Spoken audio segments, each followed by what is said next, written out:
بسم اللہ الرحمن الرحیم۔ 9 تبوک میں حضرت کعب رضی اللہ عنہ کی غیر حاضری اور توبہ۔ اسی تبوک کی لڑائی میں مہاجرین مجبور لوگوں کے علاوہ 80 سے زیادہ تو منافق انصار میں تھے اور اتنے ہی تقریباً بدوی لوگوں میں سے۔ ان کے علاوہ ایک بڑی جماعت باہر کے لوگوں میں سے ایسی تھی جو شریک نہیں ہوئے، اور اتنا ہی نہیں بلکہ یہ لوگ دوسروں کو بھی گرمی میں نہ نکلو اور سورہ توبہ 81 کہہ کر روکتے تھے۔ حق تعالی شانہ فرماتے ہیں کہ جہنم کی آگ کی گرمی بہت سخت ہے۔ ان کے علاوہ 3 سچے پکے مسلمان بھی ایسے تھے جو بغیر کسی سخت مجبوری کے اس لڑائی میں شریک نہیں ہو سکے۔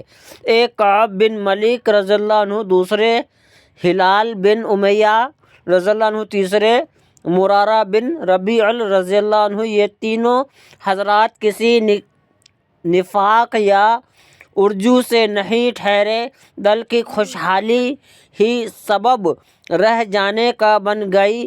کعب رضی اللہ عنہ اپنا واقعہ جو اس موقع پر پیش آیا تفصیل سے سنتے ہیں جو آئندہ آ رہا ہے۔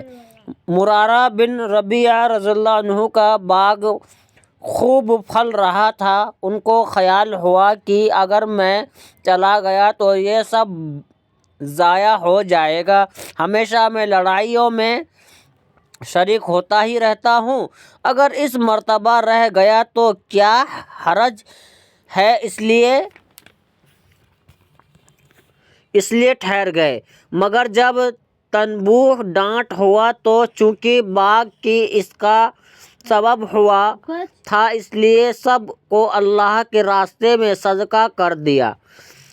ہلال رضی اللہ عنہ کے گھر والے و رشتہ دار جو کہیں کہیں گئے ہوئے تھے، اتفاق سے اس موقع پر سب جمع ہو گئے۔ ان کو بھی یہی خیال ہوا کہ ہمیشہ شرکت کرتا ہی رہتا ہوں، اگر اس موقع پر نہ جاؤں تو کیا